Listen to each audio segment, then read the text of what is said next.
the District of Maine. After nearly 2 centuries of encroachment on Wabanaki homelands and retaliation from the Wabanaki Confederacy and Allied French troops to the north, English settler colonialists had finally established port towns up the Maine coast to Machias. Now, the region that had been rocked by a century of conflict from the Anglo-Abenaki Wars was bracing for a new impact. The war for independence was imminent. The American Revolution in Maine would test boundaries and forge new alliances, as colonists and indigenous alike struggled with boycotts, shifting allegiances, and battles on land and sea. Both British and Patriot forces recognized Maine's tactical position between British-held Canada and the American colonies. This put Maine at the center of conflict over resources, potential supply routes, and strategic eastern ports.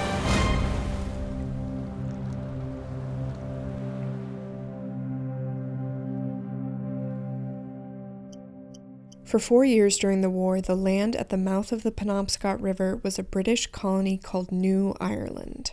British General Francis Maclean captured Castine in 1779 and built Fort George to defend the newly established colony.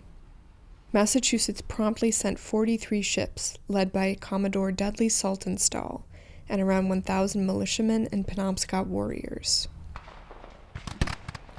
Land forces skirmished for 2 weeks with few results, as Saltonstall hesitated to attack a considerably smaller fleet, commanded by the very same Captain Mowat who burned Falmouth 4 years earlier. This delay allowed British reinforcements to arrive from New York.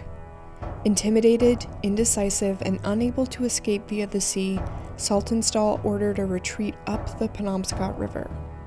All but one of their ships was sunk, abandoned, or scuttled, and 474 colonial combatants were killed or captured.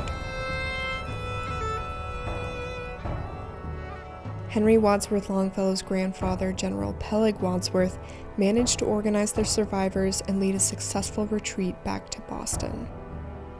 As for Saltonstall, he was court-martialed and found to be responsible for the greatest naval disaster in our country's history until Pearl Harbor in 1941.